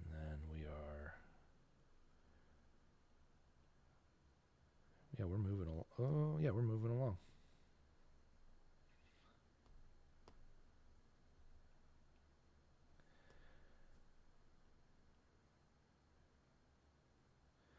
One thing I always want to try to be careful of is I don't want to get too far off the line. I've had it where I've roughed out these boxes, but I was imprecise, so much so that it really messed me up as I went along. So these become a little bit more important than I had given them credit for early on. And so I'm actually going to take advantage of the auto straighten tool here, because where I found that it was the biggest problem was when I didn't do that. It was real wonky, too wonky. So like you can see here, like I'm not even on the line.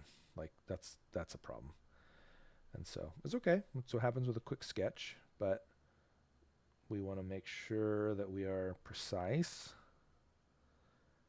before we start finishing these letters, because otherwise it's going to be a big problem.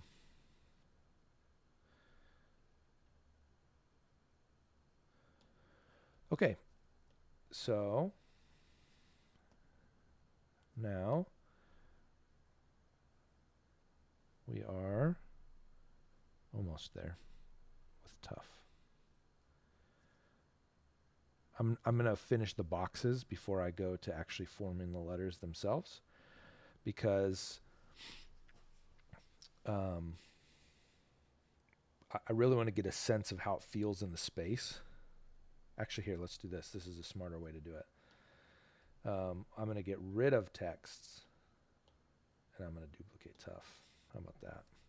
Because I've spent some time now figuring out some of these problems. Like these boxes weren't drawn correctly, and so I don't want to have to then redo that again. I've already done it, so let's just take the win and move on. I'm really curious to see how this will work further out. I love the separation between them. I think it's a nice way to present it. And now let's see what we got with the mountains here. Oh, mercy. Oh, my goodness. That's so overwhelming. Oh, boy. So this is why I didn't do this with the mountain layer on. Holy smokes. Boy. So, yeah. Okay. We're going to have to navigate it, obviously. Now is not the time. I need letters. So let's start with the letters, and then we'll start navigating the mountains. My word. Okay. So I need to rename this again. We have successfully done it. Reorder it. And then erase again that. All right, here we go. So we're going to start with tough. And what I love is now, because we have a system in terms of height and width. It's it's 4 by 3. So you see 4, 1, 2. It's not helpful. 1, 2, 3, 4 boxes tall, and then 1, 2, 3 wide. So what this does is this gives us a very clean way to draw a T.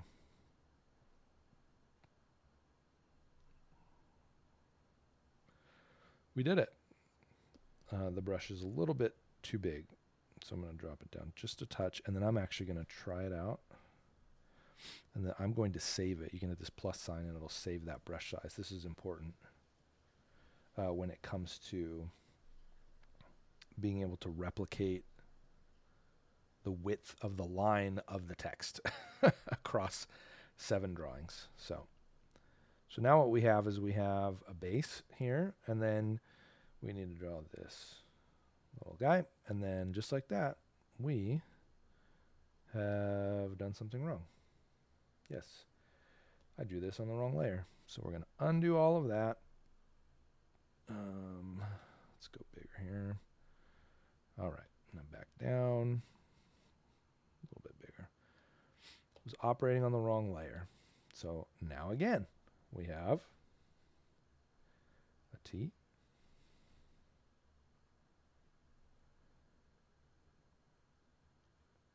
Got a little bit wobbly there. Normally, I'm a big fan of the variation that happens with a wobbly line. That doesn't bother me at all. But in this instance, when I'm establishing a template or a frame in the case of these boxes, it has the potential to be catastrophic. So you want to be careful when you're building something that you're going to be working off of, for many other pieces. The precision is very important. But then as you're doing sort of the day-to-day, quote unquote, you're not, it's not going to be as, I mean, depending on your style, of course. For me, it's not as important that the vertical of my T is, perfectly straight. Not a big deal. And so what I'm doing here is I'm intentionally removing some of these templated, boxes as I build this T out, so that I then have my T finished, and then I can begin sort of a new approach to that. All right, so E is what I'm looking for. So E can go here and here. And the reason 4 is helpful tall, to have not a 3x3 letter, is that this lets me get into middles here. So I can choose the middle of this box and the middle of this box. And what it does is it gives me a proportionately accurate bar. It's the same height as the top two. And it gives me a nice E. And then I'm going to go here, follow these grid lines, taking them all the way to where they need to go, and I have an E now. And so again, I'm going to clean up some of these lines to make sure that I am correctly on where I need to be. I recognize I'm going to redraw these. That's okay. So this here goes out to this line. I'm going to zoom way in. There we go. And then I'm just going to crisp it up. There you go. So now you got a nice clean E. And then this other letter. Well, I'm doing the wrong letter, aren't I? Son of a gun. I sure am. So this is supposed to be an O. So, hey, at least we know how to do it. So we're going to go back to the E here. I'm just going to like just solve it, because I know where to go with this. There we go. Just like that. Wasn't too much of a loss. Oh. And then again, we need to make sure that we're including all of the aspects. So that O needs to have that bar in the middle to take it back. Let's see here. All right. There we go. Okay, and then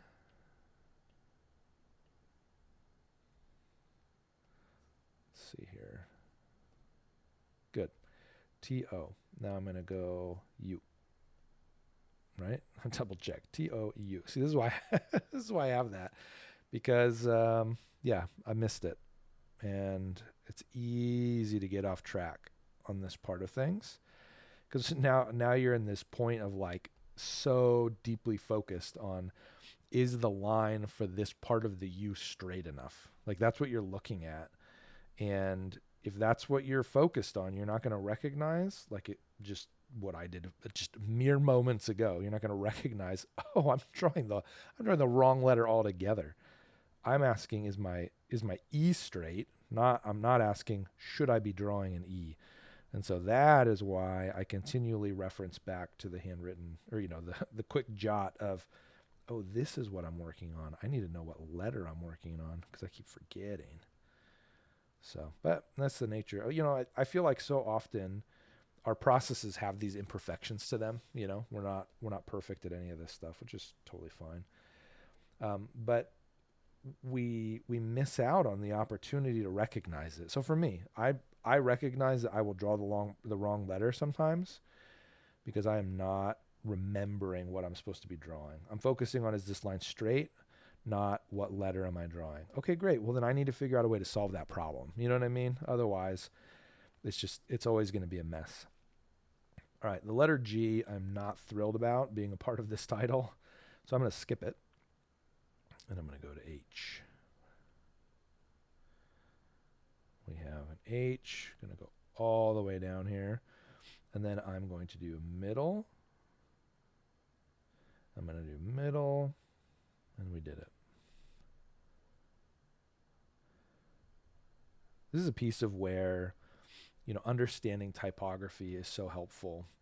When you understand the relationship of the different shapes that make up a letter, and then you try to go over to Illustrate, it really helps you, I mean, in a sense, make your own font in that you're creating your own letters. I'm not emulating, Helvetica or Bodoni or, Comic Sans, any of those things. I'm not emulating a particular typeface.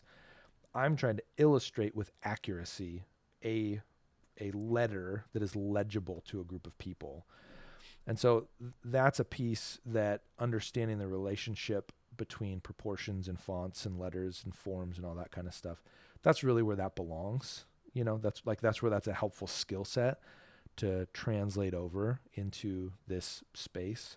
And the other thing that it does is it really frees you up to explore new styles of, there we go, new approaches to this stuff. So, I mean, as a very practical example, like if you wanted to do an H and have it be, more stylistic, you can do an H like this.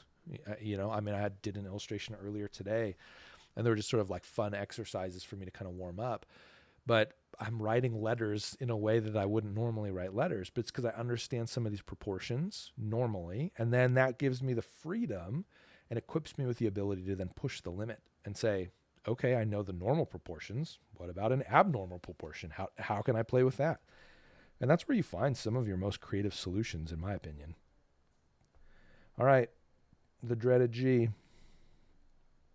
So we know that there's going to be some shape like this. That's going to be the general framework of the G. What I have found is that you need a little indicator that the G is going down. That's ideal. So if you can afford it, drop something down like that. But then you also need this little jutting in. But then you also need the jutting out. That's the part that's always difficult. So what I'm actually going to do here, I'm going to try this on for size. Oof. It feels like a puzzle, like a mind puzzle. Brain teaser, I think that's probably what you call them. Mind puzzle. But then you also need separation to indicate that that's a G. Because this little, hanging out thing, I know that often that's not the case. Often a G is just, no, I guess that's a G. Yeah, it's got it's basically got a 7 attached to it. So I guess we could run it all the way down here if we wanted to. I don't like that, though. I don't feel like that's necessary. Doesn't that feel like a dramatic G? Like, come on, calm down there, buddy. I don't know how often you talk to letter forms, but hey, here we are. And then this would extend the full length, so this will just go the full length. Yep. And then same here. So really all we're trying to do is we're trying to make it look like it's normal. It fits within everything, with all the other letters that we're creating. The G belongs and is consistently built relative to these other letters. And so that's an interesting battle. See, I don't like, so one thing I don't like at all, get that in there. I don't like that the top is different than the bottom in the sense like how wide it is. So let's try cutting this down a little bit. I need this to be vertical though. Yep, maybe. I think that could do it. So let's try trimming that down. So we're really benefited by the fact that we are stuck with this grid and every letter is consistent in terms of how much real estate it's being given. Because here's what happens otherwise. So what happens otherwise is you're writing out these letters and it's T, O, U, and then G gets like really complicated.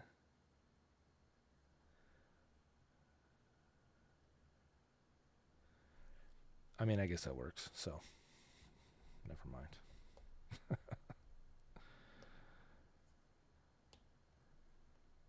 You just want to make sure it all feels like it belongs. That's it. Doesn't have to be the most accurate G you've ever illustrated.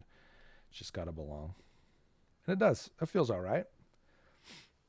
Ironically, tough is in the word for a tough texts series. All right, I need to shift layers here. Go to texts. Make sure I'm on the right layer. Yep. All right, let's go to town. T.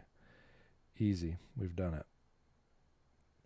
I like doing it again as opposed to copying what I already did. Okay, touch is not working for some reason. Wonderful. So funny. I was concerned. So I really like this iPad that I'm working on. It's an iPad Pro from way back in the day. Like, I don't even know how old it is. 7 years old, maybe. I like the real estate on it. It's a, whatever. I ended up needing to upgrade because I was having some issues with it being reliable. It was really struggling to open some of the files, some of these illustration files on Procreate, and I'm just like, eek, like I can't have an unreliable tool for a project like this. So this project actually prompted me to upgrade, and so I did. I mean, I say upgrade, in a way it was a weird modernized downgrade. Like it's an iPad Air that I got, and so it went from essentially the highest end, power user kind of tool to the lowest lowest end tool that they have. And it's just so funny how technology improves. The iPad Air absolutely blows this thing out of the water in terms of speed, everything. So, when I started having the problems, I needed to replace it. I mean, I needed to have a tool that I could use. And so I was like, all right, let's pull out the old one. I kept it as a backup functionally in case something like this were to happen where I would be, down an iPad or something.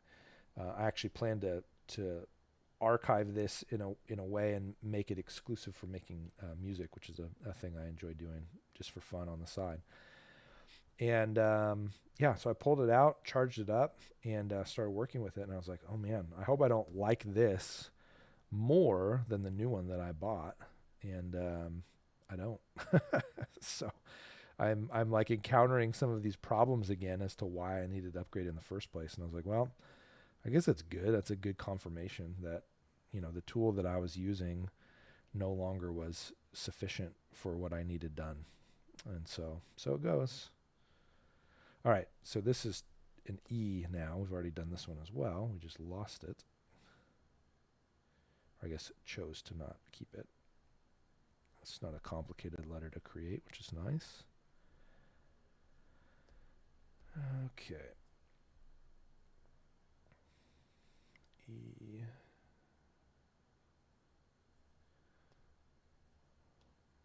We have a real bad line over here.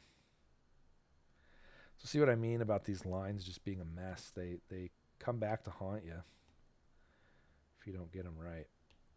And so I think probably what happened is when I tried to align this one with the grid, I missed. Oh yeah, look at this. I didn't even see that over there. So really the problem is it's just misaligned. So that's an issue. I fixed the T. Yeah, it's just those three then. Okay, so let's see if I can pull this off here. E is done. I need to move these guys because these are not where they need to be.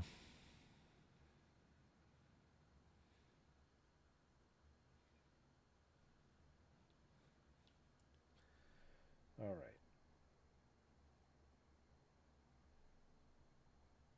Much better. Okay, but now my E is broken.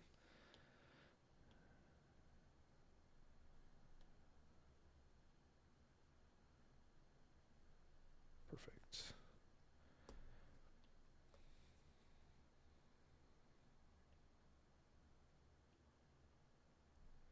All right.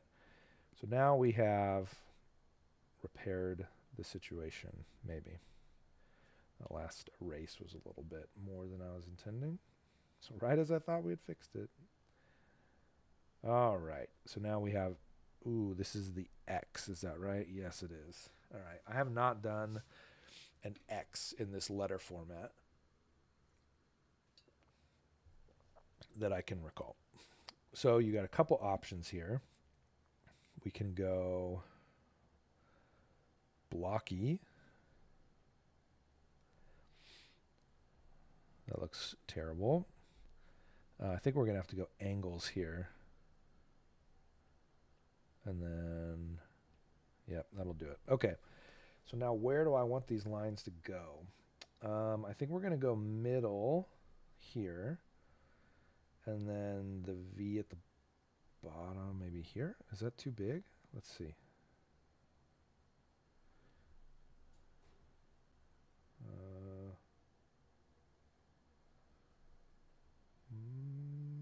I don't know.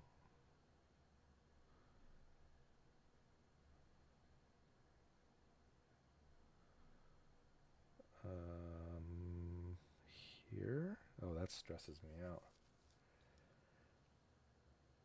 It's like technically right, I think. I don't like that at all. It's not this guy over here. I think I'm going to have to break the perspective a little bit. So this is a really fascinating part of this. Like, there's this idea of visual center and absolute center. And this is like the perfect articulation of it, or, you know, visualization of it. My goodness, if I draw this X correctly, it looks weird. Like, it stresses me out. But when I break perspective a little bit, it actually fixes it. So this is not correct, but it looks more correct than absolute correct. And so that's a principle, you know. I mean, that's a thing you gotta learn and apply to the stuff that you're creating.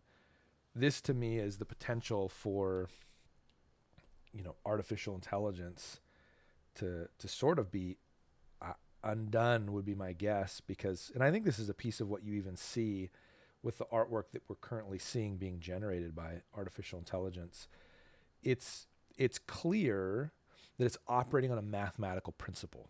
It's operating on this formula of sorts that maps out the content that it's creating, but it doesn't really it doesn't take into account the fact that sometimes the math creates an image or a pattern or a shape or a texture, whatever, that doesn't look natural because it can't cross-reference to nature in the same way that we can. There's this term called the uncanny valley, and it's a video game term, if I remember right. At least I'll say it that way. The first time that I experienced this was with video games. There was a trailer that was coming out for a racing game, or I guess that had come out. And the racing game looked super intriguing. It was, oh, that's not right. Oh, hang on a second here. That's why it's broken. I drew it wrong. Let me see here. Okay. Hold on. I think I jacked up. So that one actually goes to here. Interesting.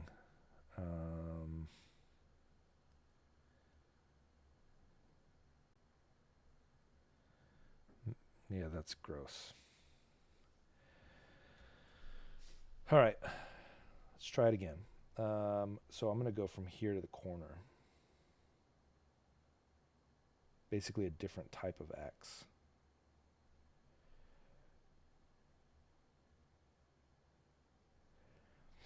I don't know if this will be better, but at least it'll be a fair shot. Oh yeah, this feels like it's gonna be better. So the uncanny valley is this. It's this tension that's created when there's something that's organic, or not even organic, because plants often look good, but like human, and you could tell it's not human. There's something wrong about it. and a lot of the AI work that's coming out, especially that of stuff that depicts humanity, just doesn't look right. Not all of it, but some of it's exceptional. But the majority, I'll put it that way. I have seen some that are strikingly good, but the vast majority looks like garbage. And so, and it's little things, it's a hand with 6 fingers or 4 fingers. It's those types of things where it's like we see it and we're like, oh, that's awful. But that's not the same filter that happens. Like for me, I look at this letter X and I'm like, it's wrong. There's something off about it. That's a human response. That's a piece of what a human is able to observe. And I'll say it this way: I felt it more than I saw specifically what the problem was. So that's the part that's really interesting about this whole artificial intelligence stuff. Is will it get to the point where I can feel that it's wrong? It's not right. So this one goes back to like here. Yeah, that looks right. I don't know. It'll be real interesting to see this evolve over time. But that hasn't really been a topic that I've been talking about at all in this video or in this live. So it's okay. That'll be an interesting topic another time for sure. Especially if somebody wants to talk through the role of artificial intelligence in the context of church communications.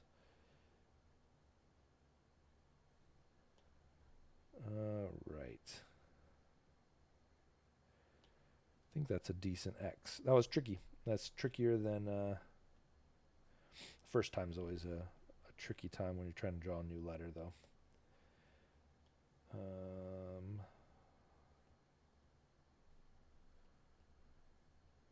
right. So I'm reaching the point where I'm going to wrap up this live in just a little bit here. My plan was just to come on for a couple hours and do really a first pass. I've done a test run of this. Still didn't really do a good job of announcing this or giving more heads up to people on this. And so that's a piece of this that I want to get better at. But at the same time, like, you just got to start, man. Like this is the first, I'm not going to look back on this and say this was the thing that ruined everything. I'm like, no, this is what started it. And so even in terms of expectations, there's no expectations for me on this. Like, this is the first go. I want to make this a common occurrence, something that happens a lot more regularly. I find that when I'm working on creative work, whatever it looks like, it's a great time for my mind to be working on other problems too. So like drawing the letter T out of block letters. I mean, it's just not all consuming of my attention. And I find that when you're doing an activity that like sort of consumes your mind, but not completely, you have actually, it's a great time to have conversations. It's a great time to think about new ideas, stuff like that. And so, a piece of how I kind of anticipate this existing in the lives of creatives is this is on in the background, while you're doing work. Part of why I wanted to try this on a Friday is because I know for me, Fridays were always like, no more pastors in the office, no more, really most people aren't in the office because most pastors and ministry people take Fridays off, Mondays or Fridays. In some cases, both, I guess, depends on the place, the place where you're working and how they structure everything. But I like having something going in the background. I like, having a conversation, having some ideas to think about. So I wanted to try this first one on a Friday to see how it went. See if that's the case for others as well. And just sort of get started. I kept telling my wife, I'm like, man, I just don't know when to have this live stream happen. And she's like, I don't know. Essentially, it's like, pick a time. And so that's what I did. I picked a time. And I said, you know what? I can't just keep punting this forever. Like, if I'm ever going to do it, I got to start sometime. And today was the day. So for those of you that popped in, appreciate it. Super thankful for your stopping in and being a part of this for this initial one. For those of you that did not pop in, you won't hear this message because you didn't pop in. So that's that. But I plan on, if anybody's watching this as a rerun, I plan on doing these fairly regularly. I think a part of it's going to depend on the type of work that I have. If I have more illustration projects for clients, then this becomes a really fun opportunity for me to kind of create as I'm also streaming. Again, it helps me shift into that mindset of this is a problem-solving space for me. But over the long haul, I really want this to be an opportunity for whoever wants to jump in and participate, to talk, to have a Q&A of sorts, to just say, look, church communications is complicated sometimes. You get rough feedback from somebody. How do I handle it?